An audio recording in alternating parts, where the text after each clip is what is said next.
देखिए, अभी तक हम बात कर रहे थे इंडेफिनिट इंटीग्रेशन के बारे में। इंडेफिनिट इंटीग्रेशन में हमने कुछ बेसिक बातें की, फिर हमने सब्स्टिट्यूशन रूल के बारे में बात की। Then after we talked about in last lecture we talked about integration by parts. अब हम इंटीग्रेशन इनफैक्ट मेरे ख्याल से ठीक ठाक हद तक जान चुके हैं कि कैसे करना है। So now will move on to definite integration, right. तो definite integration is nothing new.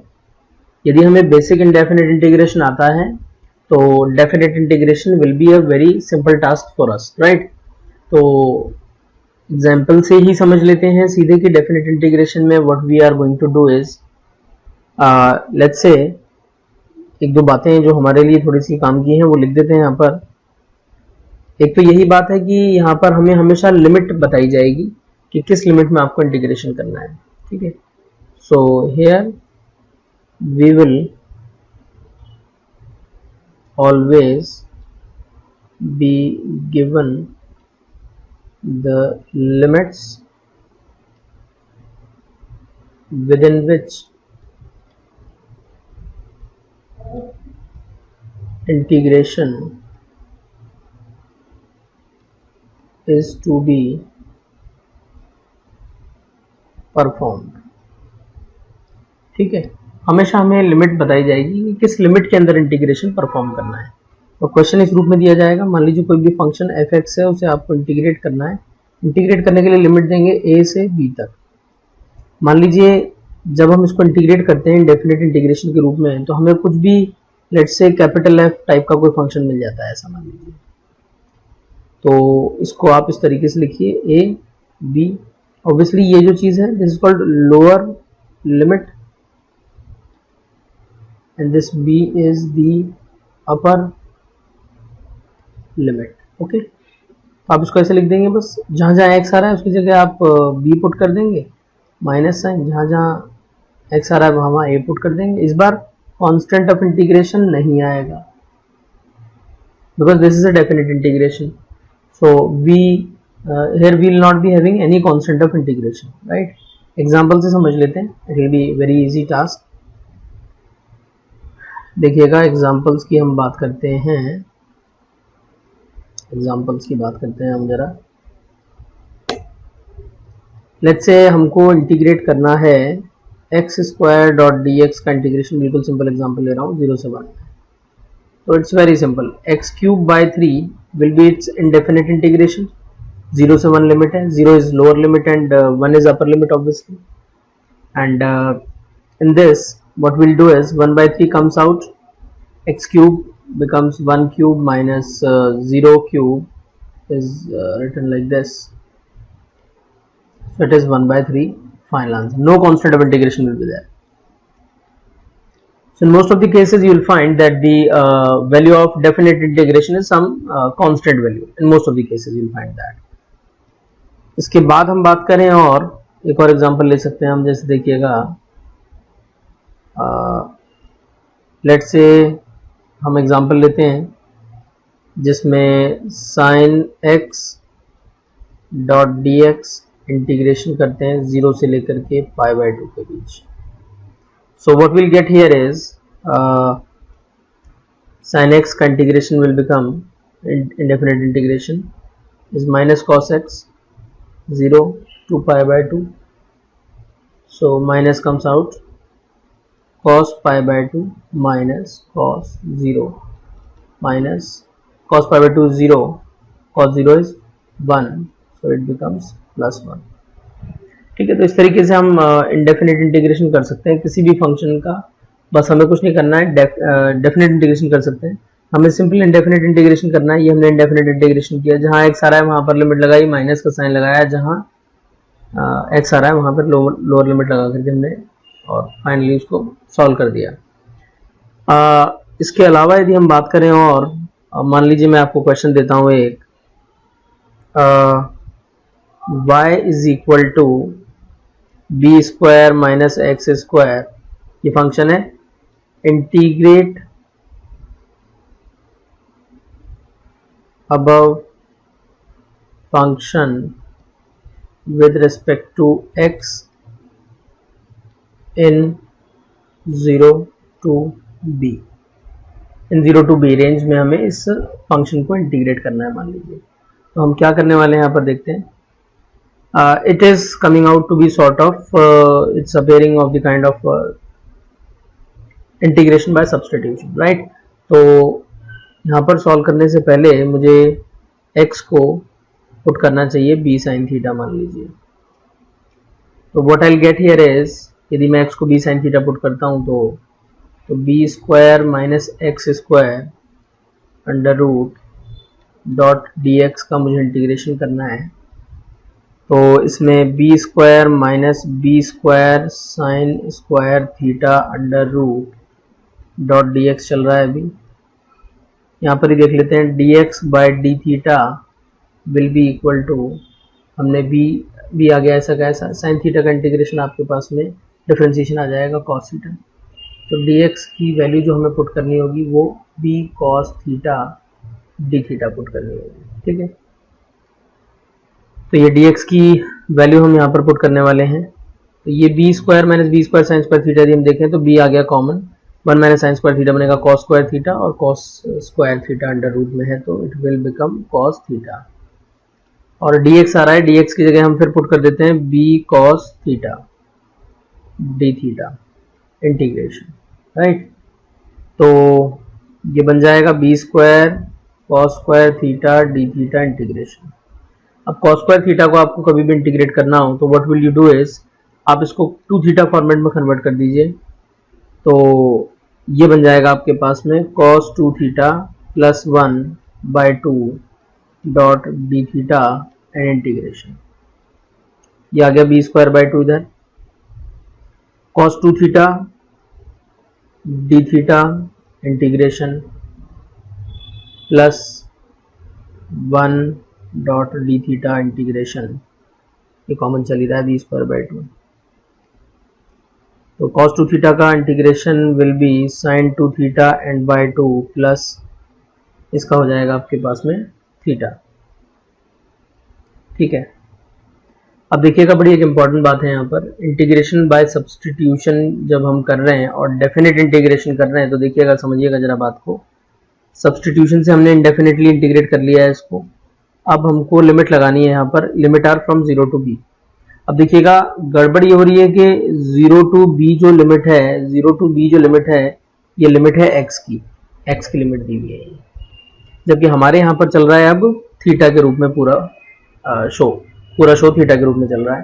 तो हमें या तो इस थीटा को कन्वर्ट करना पड़ेगा x के अंदर, फिर 0 से b लिमिट लगेगी, थीटा को x के रूप में कन्वर्ट करना पड़ेगा, या फिर हम उल्टा कर सकते हैं, हम लिमिट को ही थीटा के रूप में कन्वर्ट कर दें। लिमिट जो है, लिमिट को ही हम थीटा के रूप में कन्वर्ट कर दें। तो हम कह रहे हैं यहाँ पे इट इज बेटर, क्योंकि यहाँ पे sin 2 थीटा वगैरह आ रहा है, तो it is better in this case to convert the limit rather than converting this function into x। इस फंक्शन को x में कन्वर्ट करना would be a tough task, है ना, इतना आसान नहीं होगा। तो will convert limits of x to limits of theta, right? We'll convert the limits of x to the limits of theta। तो जैसा हमने माना था x को b sin theta हमने माना था, तो जब x 0 होगा तो थीटा होगा थीटा 1। इससे पता लगता है कि theta 1 is 0। In next state after this हमने देखा कि x जो है 0 था, तब थीटा 1 जो हमें मिला है वो 0 डिग्री मिल गया है। जब x होगा b के बराबर तो थीटा मान लीजिए हो जाएगा थीटा 2। तो ये देखिए आप b से b कैंसिल हो जाएगा, b से b कैंसिल हो जाएगा और यहाँ 1 बनेगा, साइन थीटा 2 1 आ रहा है, means theta 2 is equal to pi by 2। तो आपकी जो थीटा पर लिमिट लगी है वो बनी है 0 से लेकर के पाई बाई 2 के बीच, ठीक है। लिमिट लगा देते हैं हम यहाँ पर, it's very easy. B square by 2 sine 2 theta by 2 आया, इंटीग्रेशन का कैसे आया ध्यान करिएगा।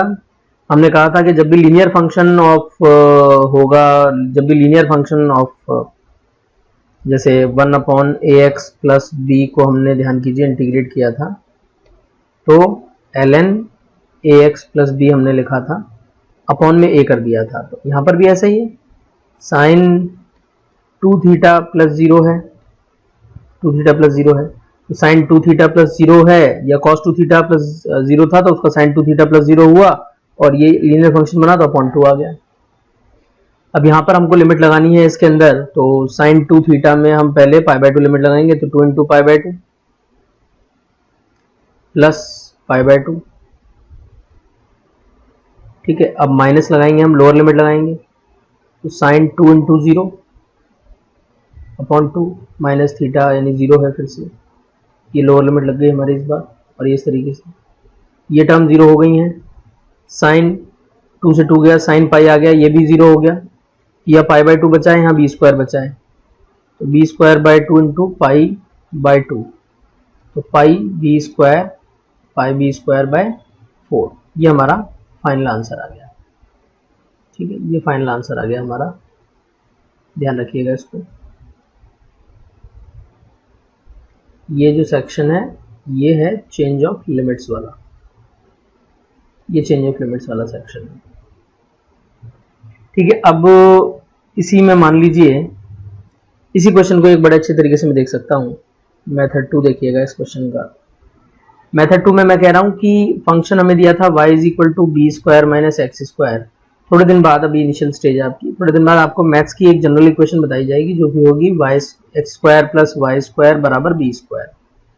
ये जो इक्वेशन होती है सर्कल की इक्वेशन है, और ऐसे सर्कल की इक्वेशन है जिसकी रेडियस जो है, रेडियस है b, और इसका सेंटर जो है सर्कल का वो है ओरिजिन। तो ओरिजिन पर सेंटर रखने वाले सर्कल की इक्वेशन जिसकी रेडियस b हो वो ऐसी होती है।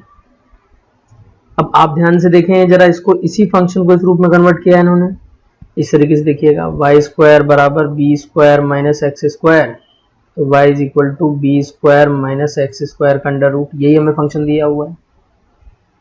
यहाँ पर प्लस माइनस आएगा वैसे तो हमें एक प्लस वाला हमने डील किया है मान लीजिए, तो हमें यही फंक्शन दिया हुआ है। यदि आप ध्यान से देखेंगे तो मैं आपको बताऊंगा अगले लेक्चर के अंदर थोड़ा सा, जब हम एप्लीकेशंस ऑफ इंटीग्रेशन के बारे में बात करेंगे, कि यदि आपको कोई भी फंक्शन दिया हुआ है, कोई भी फंक्शन आपको दिया हुआ है, मान लीजिए ऐसा कोई भी फंक्शन दिया है एफ एक्स करके, y is equal to F X कोई फंक्शन दिया है आपको, और ये है x is equal to A वाली जगह, और ये है मान लीजिए x is equal to B वाली जगह, तो मैं आपको बताना चाहता हूँ कि एफ एक्स डी एक्स का integration from A to B will give you, देखिए एफ एक्स एक तरीके से हाइट, एफ एक्स एक तरीके से हाइट है, देखिएगा छोटा छोटा देखते हैं अपन।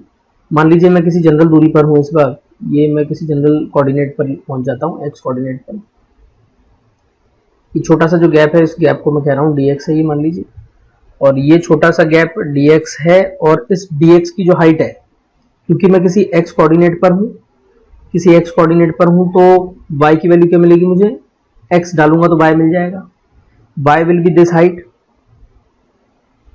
ये जो हाइट होगी ये f में या फंक्शन में जो भी x की वैल्यू वो डालने पर मुझे हाइट मिल जाएगी।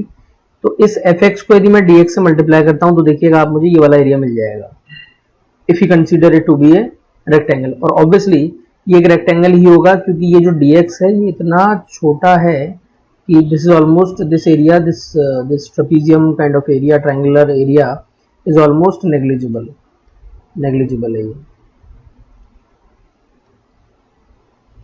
तो मैं सीधे देख सकता हूँ कि ये जो एरिया होगा छोटा सा dA जो एरिया होगा वो होगा height into width, height is fx and width is dx। इन छोटे छोटे एरियाज को यदि मैं जोड़ता चला जाऊं, इन छोटे छोटे एरियाज को यदि मैं जोड़ता चला जाऊं, ए से चल करके बी तक, ए से चलकर बी तक, what I will get is total area. तो ऐसा करने से मुझे टोटल एरिया मिल जाएगा, कौन सा वाला एरिया मिल जाएगा, ये जो एरिया है ए से बी तक का ग्राफ और एक्स एक्सिस के बीच में जो एरिया है वो मुझे पूरा एरिया मिल जाएगा। तो मेरा कहने का अर्थ ये है कि यहाँ पर इंटीग्रेशन की एप्लीकेशन या इंटीग्रेशन का यूज है एरिया कैलकुलेट करना। तो इस क्वेश्चन में मैं आपको थोड़ा स्ट्रेस इसलिए दे रहा हूँ क्योंकि इस क्वेश्चन में आप देखेंगे तो ये एक तरीके से y है और y के साथ डॉट dx इंटीग्रेट करने के लिए हमको कहा गया है। तो y मतलब ये हाइट है, ये वाली जो हाइट है, ये वाली सब हाइट, तो आप देखेंगे ध्यान से, तो इसमें ये वाला एरिया पूछा गया है क्योंकि ये एक्स कोऑर्डिनेट 0 है और यहाँ पर एक्स कोऑर्डिनेट b है। तो 0 से b तक चलने में ये वाला जो ग्राफ का पार्ट है, यदि हम पॉजिटिव लेते हैं, यदि हम यहाँ पर पॉजिटिव साइन ले लेते हैं, प्लस वाला ले लेते हैं, माइनस वाला रिजेक्ट कर देते हैं, क्योंकि माइनस वाला जो है वो ये वाला एरिया बताएगा और प्लस वाला जो है वो आपको ये वाला एरिया बताएगा, ये वाला एरिया। तो यहाँ पर इनफैक्ट हमसे यही वाला एरिया पूछा गया था इस क्वार्टर का। तो देखिएगा सर्कल का पूरा एरिया कितना होता है, पाई बी स्क्वायर होता है, और इस क्वार्टर सर्कल का एरिया कितना हो जाएगा, 1/4 हो जाएगा सर्कल का। ये हमारा डायरेक्ट आंसर आ गया जो हमने इंटीग्रेशन करके निकाला था। ये देखिए पाई बी स्क्वायर बाय 4, यहाँ पे हमने सीधे एरिया कैलकुलेट करके आंसर कह दिया। ठीक है, तो यहाँ से हम ये बात कह सकते हैं easily that integration gives the area of the graph trapped between the graph and the x-axis. Okay, so these were some of the common problems on integration, definite integration. In next lecture we'll talk about some applications of integration. Okay.